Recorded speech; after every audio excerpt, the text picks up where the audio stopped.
Digging into the finances of going to college, even for scholarship athletes. This is the Athletic Scholarship Podcast, episode number 108.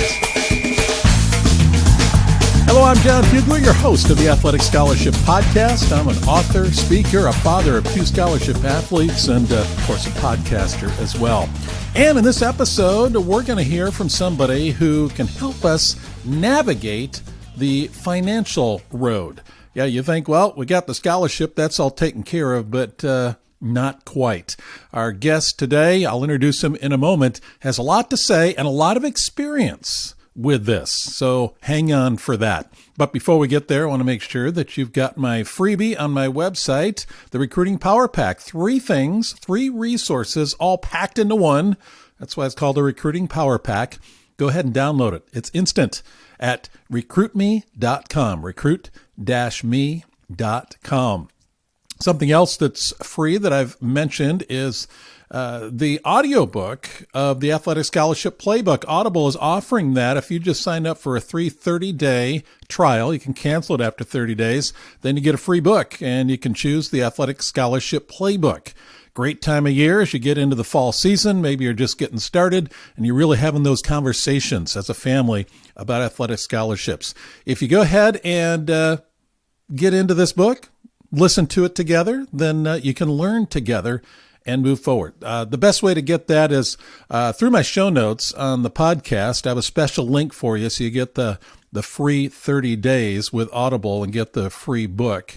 Or you can go to my website on the resources page at recruitme.com. I'm not going to wait any longer. I'm going to introduce to you Jim Cook. Jim is a dad. He is also a former high school coach. He knows a lot about the finances of getting into college, and he helps a lot of parents and has over the years in this whole area. So, hey, Jim, welcome aboard the Athletic Scholarship Podcast. Glad to be here. Now, you hail from Kansas, right? Right. I'm in Kansas City, so we're right on the border of Kansas and Missouri. So kids that go to our school can really jump to colleges in either state pretty fluidly. Fantastic. And tell me, how long did you coach high school football? I know that you've retired from that just recently. Right. I started in 1999, so I think it was 15 years or so. I got to tell you, it's a little bit unusual for a high school coach to work with families to help the kids get recruited. So hats off to you. I guess you must enjoy it. Yeah, I really do. It can't, it comes like a lot of things in life. It came from failure. And so I have a son he's a football player in 2003, and his senior year in December, he decided, I want to play college football, and I had no idea how to help him. And So we kind of flailed around, and we were able to find a place for him, but I just started the process of what does this thing look like and how could it be done a little bit better. Man, you scrambled. And so how did it all turn out for him? I mean, that's late.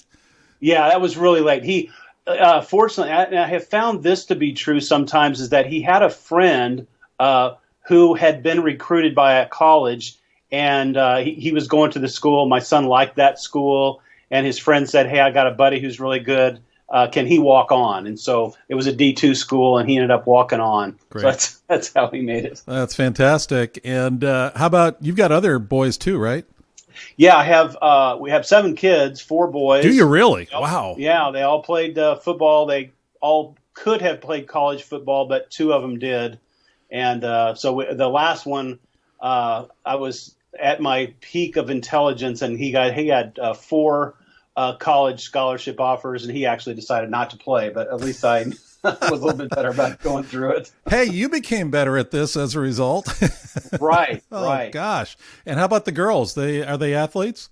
They were not athletes, and so they were not that interested. So now, you've worked with a lot of parents over the years, besides your kids too, working with them, and a lot of athletes.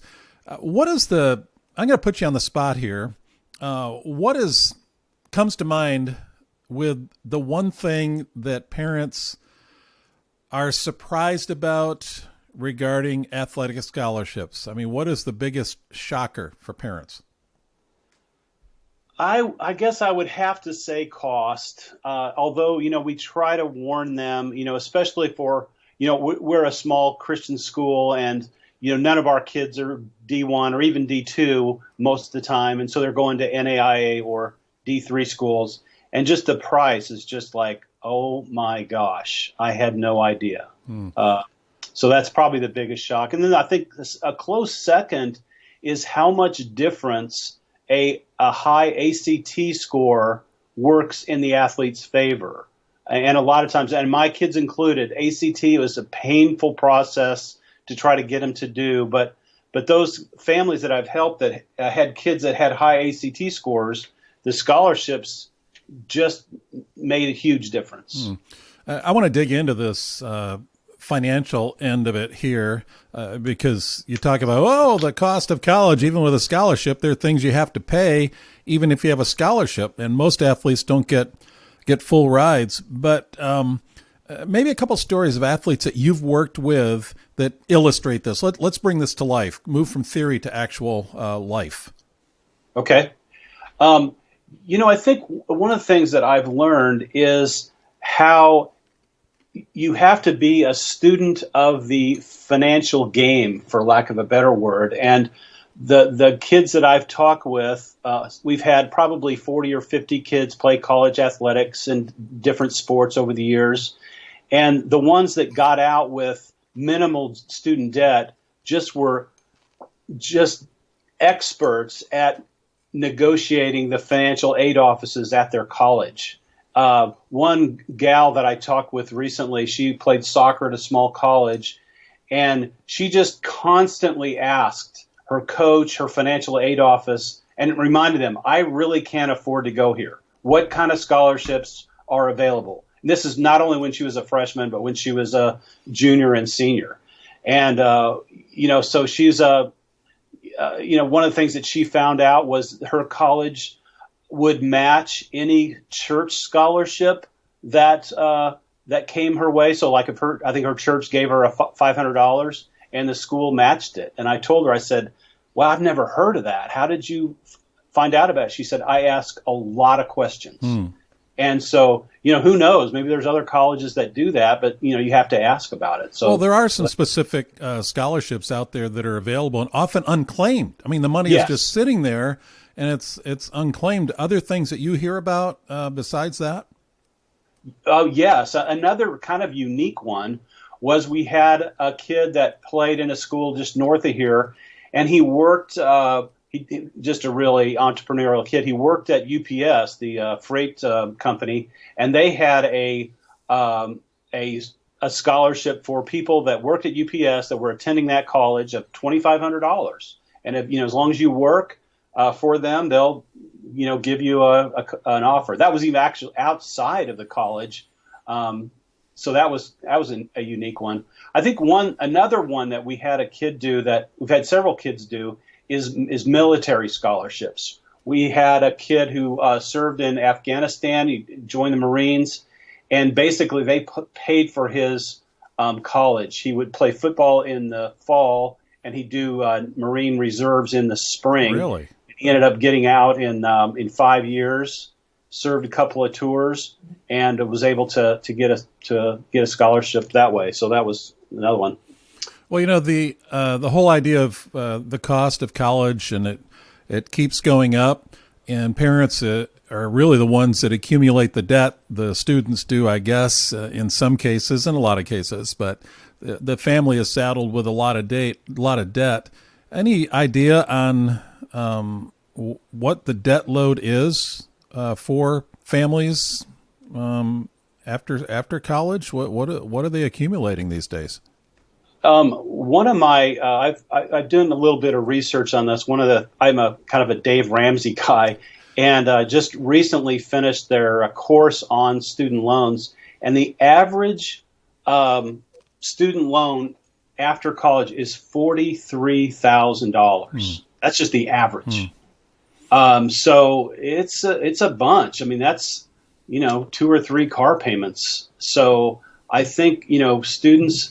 Well, actually, I think parents need to be aware of this kind of going into it, because the kids just aren't they want to play sports. They don't, here, sign this paper. They don't really think about, what's going to happen. What does $40,000 in debt look like when I'm done? They don't think about that. So a parent, really has to be wary and let the kid know, okay, let's figure out, son, what's the payment on $43,000? And, that's a lot of money. You're going to have to pay that over the next 10 years. So, Sure. And parents, just keep in mind that most scholarships, except for, say, D1 football and basketball, like there are two or three others, those are full rides. But in most cases, you're going to have to pay something. And right. It would be nice not to have to go to the bank or, the college loan services and take out loans. But that's the norm these days. You talk about $43,000 as an average. As you've met with families and you're giving them advice, what are some of the stories that you hear that they come to you with? Well, I think, the first year is always the most expensive. No matter what college you go to, unless you get a full ride, the first year is the most expensive because as you get more playing time, they find more money for you. And so the first year is, it's just going to be rough. And so, I tell people, plan on, if you have to take some loans and you really want to play, that's the toughest year. And then after the first year, that's actually athletically the most difficult year. The kid decides, maybe college basketball is not for me or college baseball is not for me. And then you're done. And either you stay at that school or you go to a different school. Mm-hmm. I think the second thing that I tell parents is one of the most expensive things in college is housing. And so if you can get off campus, you can save yourself a lot of times $10,000 just because, you're doing your own meals, the rent is cheaper and that kind of thing. So, stay on campus is usually, it's 30 to 40% of the cost. And so if you can find an alternative, live in a little less nicer place or, close to campus or something like that, that can be a way to save some money. So, Jim, I come to you with my son, and we're looking, he's a junior, let's say, and I come to you and I say, Jim, you've worked with a lot of athletes here at school, and you're helping the families, and I've heard good things. I'm really not, I'm working it on the scholarship side, but I kind of have this feeling I'm going to have to pay some money. Walk me through the process. What can I do right now? Well, one of the things that I tell parents, and this is maybe a little negative, is I tell people if your son or daughter wants to play college athletics, try to talk them out of it. Really?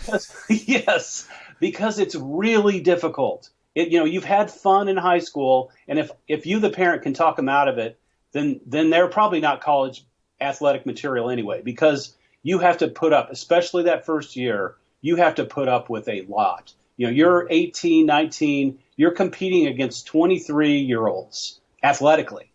And, your chances of getting playing time are difficult. So that first year is going to be rough. And if you really don't want to, or you're kind of on the fence, then, you should probably just go get a degree. But if you really want to, then you need to put in some work. And I think the other thing that I tell people is that you're not, and I'll just tell them, you're not a D1 candidate. I'm sorry to say, you're not getting a full ride. So if that's the case, then you need to go do the work and find the college that you want to go to. And you need to start calling coaches, sending out emails, all the things that recruitme.com tells you to do. And in that way, you're in the driver's seat, as opposed to what a lot of families think might happen is somebody's going to start calling me, and Notre Dame's going to call me, and UCLA is going to call me. Well, that's not going to happen. But you can call these, in Kansas and Missouri, we have close to 50 different schools that you can choose from. They don't know about you, but you can let them know about you, and then start finding the right place for you. Well, I totally agree with that, and that's as you mentioned, that's the foundation of the way I work at Recruit Me for families to take the initiative, and that's so true. It gives you choices, so you aren't stuck at the end with maybe one or two options that are too expensive. You get into it earlier, and you're looking not only at the athletic piece of it, but also the financial piece. I like what you said at the beginning. I think it was become a student of the financial end of things, right. Really become an expert at that. How can a family do that? Yeah. Get a list. John can show you, or I can, I tell people, here's the list of colleges, find out what their majors are. This is kind of an interesting, girls typically know what they want to major in. They have some sort of, they're playing sports on the side and they want to major in business or psychology, whatever. Guys, for the most part, really don't have a clue. They just want to play baseball. They just want to play football. And what's your major? I don't know. So you do need to explore that and find out, what's your field of study? What do you want to do other than your sport when you get out of college? So that's kind of helpful. I think the other thing for parents that I tell them is when you contact these coaches, first of all, they don't want to hear from you, the parent. They want to hear from your child.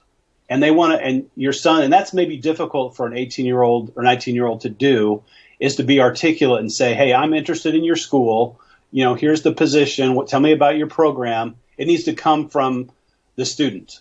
And, the parent, maybe is behind, that, kind of giving them a little bit of information, but they really don't want to hear from the parents directly.